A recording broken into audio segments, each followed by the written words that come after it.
Alright guys, welcome back once again. Welcome to Nikshala. First of all, my company J&M Education is now rebranded to Nikshala. So this is a new YouTube channel. Make sure that you watch this video till the end to get all the information.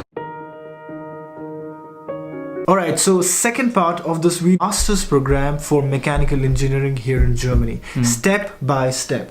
Go ahead. First question what we are going to answer or address is why a mechanical engineer should apply in Germany. A lot of the, you name a car like Audi, BMW, Skoda, Volkswagen, everything is in Germany. So which is one of the reasons why I applied in Germany. Yeah, right. It doesn't mean that okay, you're gonna, as soon as you finish your masters, you're gonna work for these companies or these car companies. It's not about that, but you study in a country where these ideas culminated. That itself gives you a honor and responsibility to build on your masters.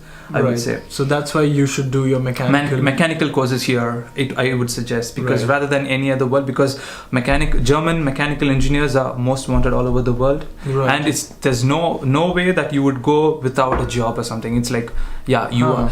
And at the same time, you will have to equip yourself. Yeah, it's like it's not so easy to get to be a mechanical. It's just like being an astronaut. You wouldn't go to Mars. Yeah, but then it's like no. What I'm saying is like you being an astronaut, you would never say that okay, I would never run out of job opportunities or something. You would be off Edenfall. But then to become an astronaut, so difficult, right? You need to work hard for it. Yeah, it's the same thing, because me doing my masters in mechanical engineering, I just learned it now because it's really very difficult. You'll have to sit, write and learn to finish your master course. Yeah. Can you walk us through the process of applying as a student? What should I do first, second, third, fourth? Yeah. First thing is like every aspiring student should go is like visit the website called DAAD, D-A-A-D. Yeah, that's the Deutsche Akademische Austauschdienst website. So this is all about, of course, I can go on DAAD website, have a look at the database. But after that, the real work starts of filing an application, right? But before I file the application, can you help us? What are the requirements? What I should have, basic things in my pocket, and then arsenal to fire the gun, those are actually pretty simple. Actually, I would say 5 basic requirements. First is your bachelor's. Or if you're applying for bachelor's here, then your 12th standard certificate saying that you have done some kind of education before you come here. So it's like in my case, it was my bachelor's certificate, which is in mechanical. Yeah, which is in mechanical and in the right field. Like if you have done it in bachelor's and you can apply for computer science, that is something pretty appreciated by the German universities, I would say, because they don't offer you just like that a course just because you apply for it or you're good at something like that. They give you masters only if you have done the relevant course in your bachelor's. So that is something a very important requirement. Yeah. Second thing is language. Yeah. In what language you're going to learn the course? Medium of study. Exactly. Medium of instructions. How do I put it into words? The last 2 years, all the universities which offer English courses have been charged nowadays. So I know, like in the state of Baden-Württemberg, they started the certain amount of fees, but it's still, I would say, so less compared to other countries. Yeah, exactly. Like you look at US, Canada, and all these places. If you're going to do your course in English, then you need IELTS or TOEFL. That is And if you're going to do your German, then it's going to be this C1 in DSH Telk or C2 in Goethe or TestDAF or whatever. Right. Yeah. First thing is relevant subject of bachelor's you need. Second thing is IELTS and if German my course is in English, then I need IELTS or TOEFL. Auf jeden Fall. Yeah. I mean compulsorily. Yeah. And then German based on the requirements from the university. It should B2 should be fine for everything. But some universities they're okay with even A2, I guess. But now they have raised bars.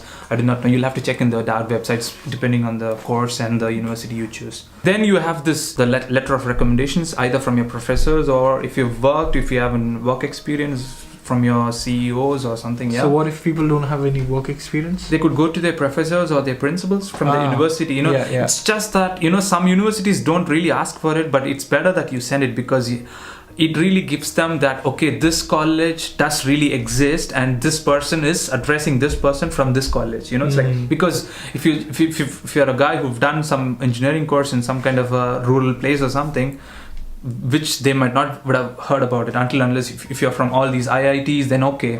But then the other universities or other affiliated colleges or something. So when there is a professor or a principal who's addressing in their letter pad, it's like, then you just give them the feel that, okay, this is something very professional. So letter of recommendation is needed. It's always advisable to have. Advisable to have. And how, like, where you write about yourself, what is your background, what you want to learn in that universities. Those are called as statement of purpose or letter of motivation. SOP or LOR. Your transcripts and your certificates, like whatever you're good at, like your internships, your work experience certificates and everything should be attested, because you can't really send your originals, right? Because you would be applying for different universities. We're going to get to that when you're explaining the step-by-step process of Uni Assist filing of application. Okay. All right. Mm-hmm. So just tell them where can they get their documents attested? Yeah, they could get it attested in any by any gazetted officer. It's like they would really go to the court where they find the lawyers, like the notary. They say.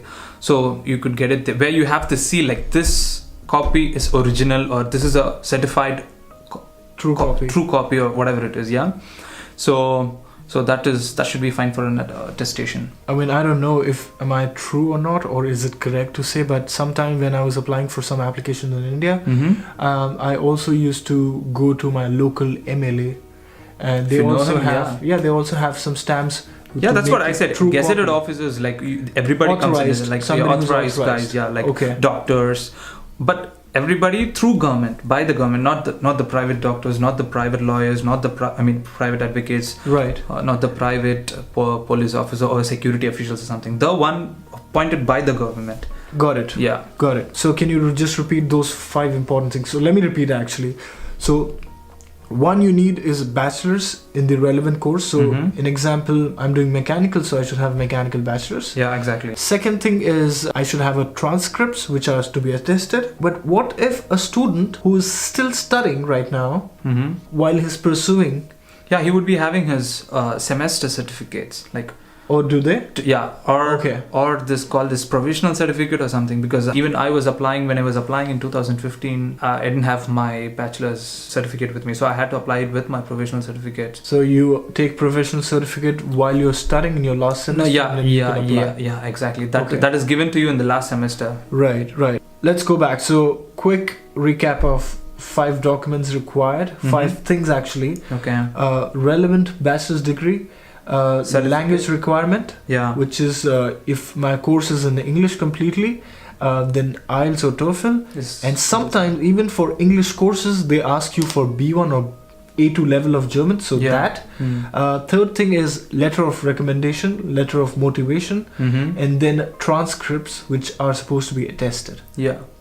5 things. Going further from here on, so we know the 5 requirements which are basic for any masters if you want to apply. Well, there can be a lot of plus documents, like plus 3-4 documents, depending on university, what do they want. Can you explain where can my audience, if somebody who's looking for mechanical engineering masters, where can they go and apply? There is 2 ways of applying to a university, either directly through a website, from the website of the university, right, or through Uni Assist. Uni Assist is an organization where they validate your certificates, where they validate you whether you're really eligible for the universities, because it is set up by the government actually. So you really can't infiltrate, or there is no corruption in it or something. Where they evaluate your certificates. For that you'll have to pay them. So you'll have to, that is one kind of a applying procedure. Or you could directly apply to a university, getting into their website and just going into following the links, whatever they have. Right. But even when you apply through a Uni Assist, you will have to click